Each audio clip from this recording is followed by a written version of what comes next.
Hello everyone, welcome to Devju classes. मैं ये video आपके लिए लाई हूँ, उसमें आपको टर्म 1 और टर्म 2 दोनों में हेल्प मिलेगा।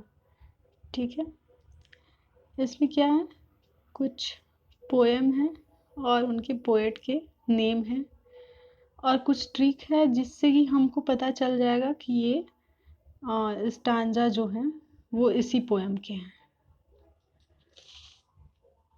ठीक है, तो फर्स्ट पोएम क्या है, डस्ट ऑफ स्नो।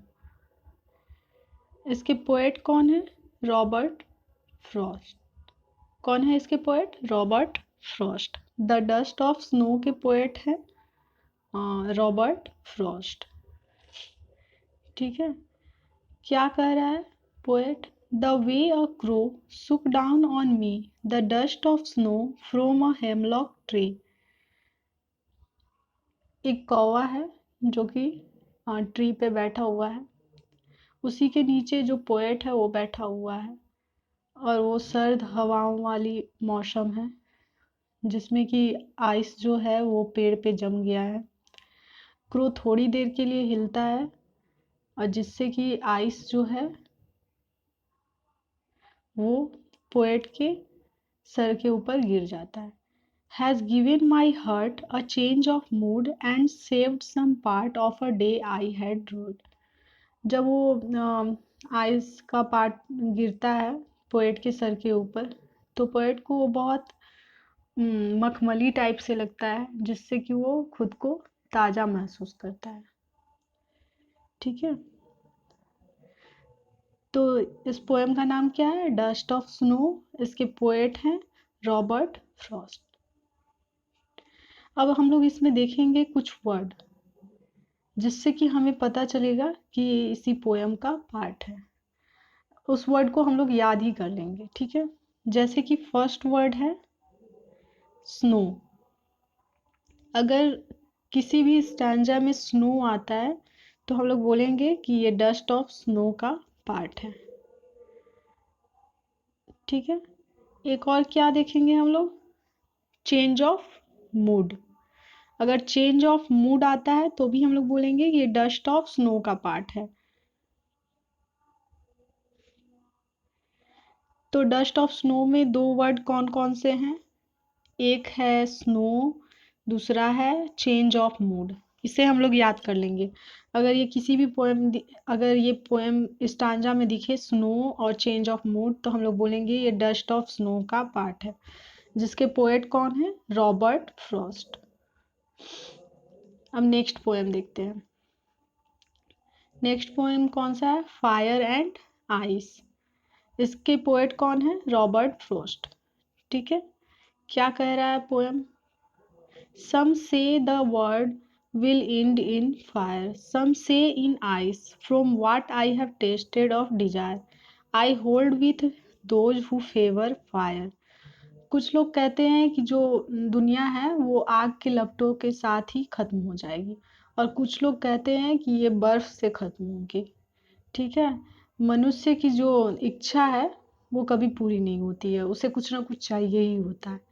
यही है जो कि दुनिया को खत्म कर देगी और इसी को आग की तरह प्रेजेंट किया गया है। ठीक है, नेक्स्ट क्या है, but if it had to perish twice I think I know enough of hate to say that for destruction ice is also great and would suffice. इसमें क्या बोलता है पोएट कि जो दुनिया में एक दूसरे से जो नफरत करने की भावना है वो कुछ ज़्यादा बढ़ रही है और उसी को आइस के साथ कंपेयर किया गया है और आइस इसी को बोला गया है कि इसी से पूरी दुनिया तबाह हो जाएगी। ठीक है, इसमें कौन कौन से वर्ड हैं, जैसे कि अगर आइस आता है, आइस, तो हम लोग बोलेंगे कि ये किस पोएम का पार्ट है, तो फायर एंड आइस। या सफिस आता है तो भी हम लोग बोलेंगे कि ये फायर एंड आइस का पार्ट है। जब भी स्टांजा देगा तो पूरा पूरा स्टांजा देगा। जैसे इसमें दो स्टांजा है तो आपको पहला वाला स्टांजा देगा या दूसरा वाला स्टांजा देगा, पूरा स्टांजा देगा। ठीक है, तो अगर आइस एंड सफिस आते हैं तो हम लोग बोलेंगे कि ये फायर एंड आइस का पार्ट है, जिसके पोएट कौन है, रॉबर्ट फ्रॉस्ट। अब नेक्स्ट पोएम देखते हैं, a tiger in the zoo. A tiger in the zoo, इसके पोएट कौन है, lazily Norris. A tiger in the zoo के पोएट हैं lazily Norris.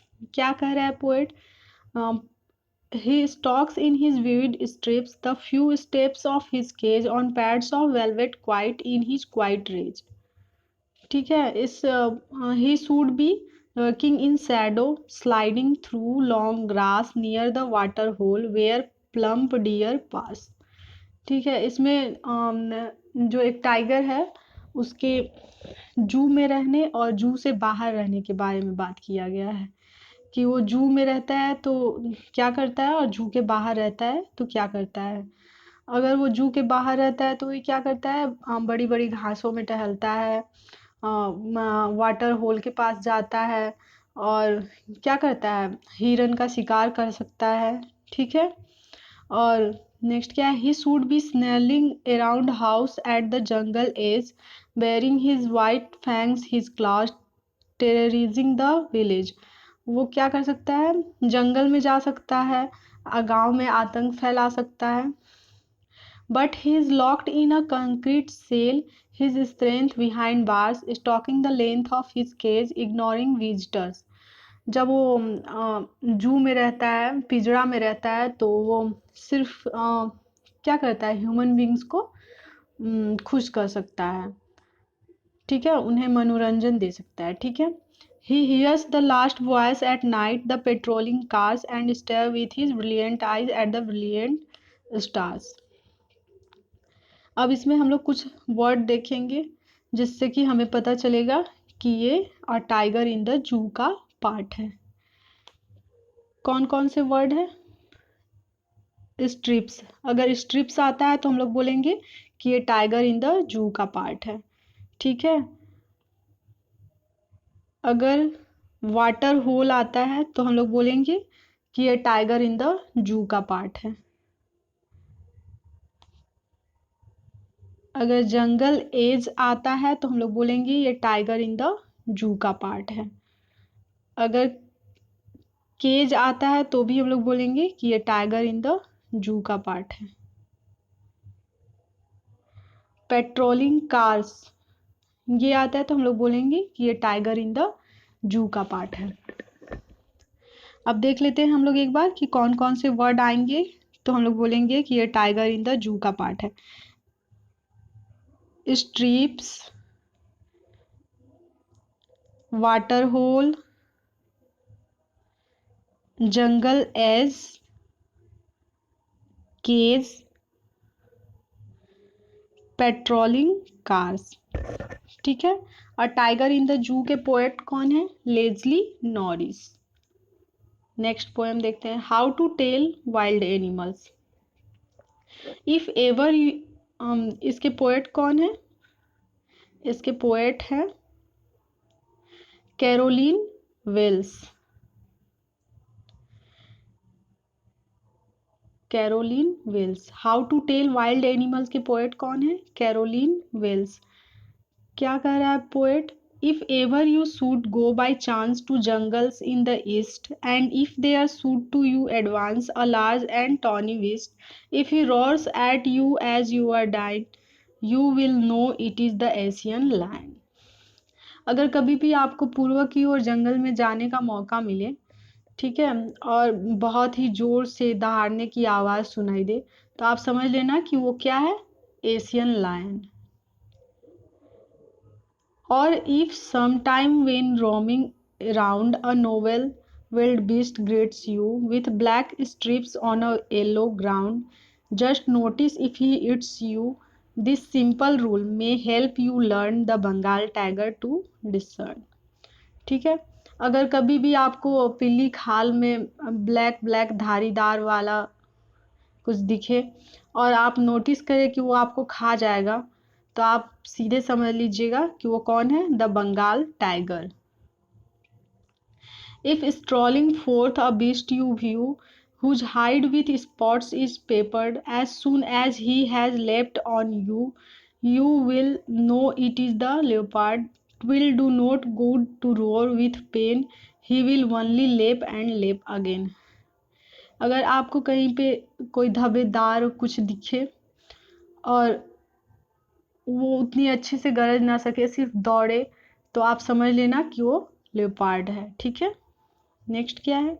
If when you are walking round your you meet a creature there who hugs you very very hard, be sure it is a bear. If you have any doubt, I guess he will give you just one more kiss.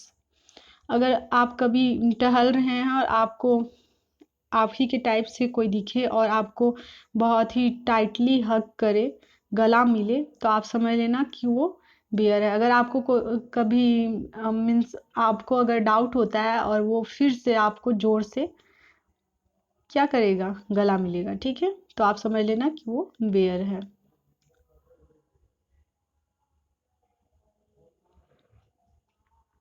Next क्या है? Thou to distinguish beasts of prey, a novice might none plus the crocodile you always may tell from the hyena thus. Hyenas come with merry smile, but if they weep, they are crocodiles.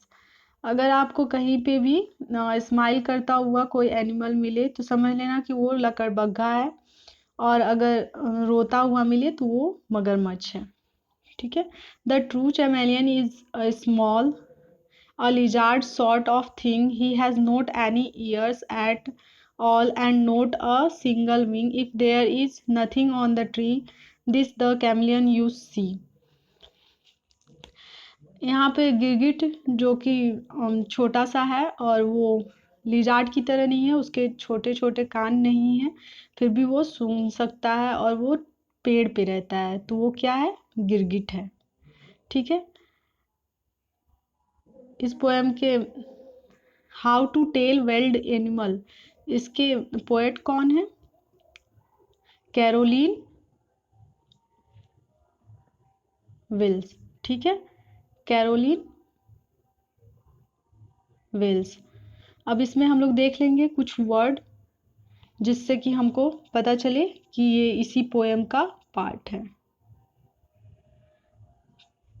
तो जैसे हो गया क्या, the,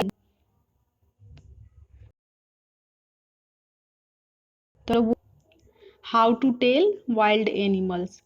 अगर हमें दिखा the Bengal tigers, तो हम भी बोलेंगे, क्या बोलेंगे इसको, कि ये इसी पोएम का पार्ट है, हाउ टू। अब नेक्स्ट क्या है? अगर हम लोग को लियोपार्ड दिखे तो हम लोग बोलेंगे कि ये how to tell wild animals का पार्ट है। अगर हमें बियर दिखे, क्रोकोडाइल दिखे, कैमेलियन दिखे, तो हम लोग क्या बोलेंगे कि ये हाउ टू वाइल्ड एनिमल्स का पार्ट है। ठीक है, जिसके पोएट कौन है? Carolyn Wales. नेक्स्ट पोएम क्या है? The ball poem. क्या बोल रहा है? What is the boy now who has lost his ball, what is he to do? I saw it go merrily bouncing down the street and then merrily over. There it is in the water, no use to say, oh, there are other balls. An ultimate shaking grief fixes the boy as he stands rigid, trembling, staring down and all his young days into the harbour where his ball went. I would not intrude on him a dime. Another ball is worthless. Now he senses first responsibility. In a word of possession, people will take balls. Balls will be lost always, little boy. And no one buys a ball back. Money is external. He is learning well behind his desperate eyes the epistemology of loss, how to stand up, knowing what every man must one day know and must know many days how to stand up. इस poem के the ball poem के poet कौन है? John Berryman. ठीक है, poet क्या कह रहे हैं कि एक लड़का है जिसकी बॉल जो है वो समुद्र में चली जाती है और चुपचाप वो खड़ा होके देखते रहता है, और बहुत ही अपसेट हो जाता है। वो चाहता तो बॉल खरीद सकता था, ज़्यादा प्राइस की नहीं थी बॉल, लेकिन वो फिर भी नहीं खरीदता। ठीक है, उसके लिए बहुत ही कठिन है दूसरे बॉल को खरीदना। तो अब हम लोग इसमें देखेंगे कि कौन कौन से वर्ड से हमें पता चलेगा कि ये द बॉल पोएम का पार्ट है। जैसे हो गया मेरिली बाउंसिंग, मेरिली बाउंसिंग, इससे पता चलेगा कि ये इसी पोएम का पार्ट है। रिस्पॉन्सिबिलिटी में पता चलेगा कि ये इसी पोएम का पार्ट है। ठीक है, और क्या है, डेस्परेट आइज, इससे पता चलेगा कि ये इसी पोएम का पार्ट है। कौन कौन से वर्ड है, मेरिली बाउंसिंग, रिस्पॉन्सिबिलिटी और desperate eyes. Merrily bouncing, responsibility और डिस्परेट आइज। ठीक है, द बॉल पोएम के पोएट कौन है, John Berryman. Next poem animals, क्या है, इसके पोएट कौन है, Walt Whitman. The animals poem के पोएट कौन है, वाल्ट विटमैन। क्या पोएट बोलता है, I think I could turn and live with animal, they are so placid and self content, I stand and look at them long and long. Poet बोलता है कि मैं वो एनिमल के साथ रहना चाहता है। उसका कहना है कि एनिमल जो है वो अपने आप में बिजी रहते हैं। ठीक है, उन्हें किसी की भी ज़रूरत नहीं होती है, और वो खड़ा होके बहुत देर तक उन लोग को देखते रहता है। They do not sweat and whine about their condition. They do not lie awake in the dark and weep for their sins. They do not make me sick discussing their duty to God. Not one is dissatisfied, not one is demented with. वो जो है वो किसी भी condition में रह लेते हैं, वो किसी भी कंडीशन के लिए रोते नहीं हैं। ठीक है, वो छोटे छोटी बातों पे भी नहीं रोते हैं, वो भगवान जी को भी नहीं कोसते हैं कि आपने मुझे ये नहीं दिया, वो नहीं दिया। ठीक है, और वो किसी भी चीज़ से डिससेटिस्फाइड नहीं होते हैं। द मानिया of owning things, not one kneels to another, nor to his kind that lived thousands of years ago. Not one is respectable or unhappy over the whole earth. So they show their relation to me, and I accept them. They bring me tokens of myself. They evince them plainly in their possession. क्या है कि वो जो है सो कभी भी किसी दूसरे से कंपेयर नहीं करते, तुलना नहीं करते हैं कि हाँ उसके पास इतना है मेरे पास नहीं है, और वो सभी को एक समान रिस्पेक्ट देते हैं। ह्यूमन बींग्स की तरह नहीं कि हाँ जो रिच मैन है उसे ज़्यादा रिस्पेक्ट देते हैं और पुअर मैन को थोड़ा कम रिस्पेक्ट देते हैं। ठीक है, और वो अपने रिलेशन को सबके सामने दिखाते नहीं है कि हाँ मेरा उसके साथ ये रिलेशन है या ये रिलेशन है। ठीक है, I wonder where they get those tokens. Did I pass that way huge times ago and negligently drop them? जो पोएट रहता है वो अपने आप को एनालाइज करता है और सोचता है कि हम में ये सब कम क्यों होते जा रहा है और जानवरों में ये सब ज़्यादा क्यों हो रहा है। ठीक है, तो इस पोएम का नाम क्या है, एनिमल्स, और इसके पोएट कौन है, वाल्ट विटमैन। ठीक है, एनिमल्स पोएम के पोएट कौन है, वाल्ट विटमैन। अब इसमें देखेंगे कुछ वर्ड जिससे कि हमें पता चलेगा कि ये इसी पोएम का पार्ट है। जैसे हो गया सो प्लेसिड, अगर आता है तो हम लोग बोलेंगे कि ये एनिमल पोएम का पार्ट है। ठीक है, कंडीशन, अगर कंडीशन आता है तो हम लोग बोलेंगे कि ये एनिमल पोएम का पार्ट है। फिर क्या है, मैनिया, मैनिया आता है तो हम लोग बोलेंगे कि ये एनिमल पोएम का पार्ट है। ठीक है, पॉजेशन आता है तो हम लोग बोलेंगे एनिमल पोएम का पार्ट है। और क्या है, ह्यूज टाइम्स, अगर आता है तो हम लोग बोलेंगे कि ये एनिमल पोएम का पार्ट है। अब हम लोग देख लेते हैं एक साथ कि कौन कौन सा वर्ड आएगा तो हम लोग बोलेंगे कि एनिमल पोएम का पार्ट है। सो प्लेसीड, ठीक है, dissatisfied, the mania, okay, position, okay, and huge times, ठीक है। एनिमल पोएम के कौन पोएट हैं? Walt Whitman. अब नेक्स्ट पोएम देखते हैं, द ट्रीज। इसके पोएट कौन है? द ट्रीज पोएम के पोएट हैं एड्रीन रिच। क्या कह रहा है पोएम?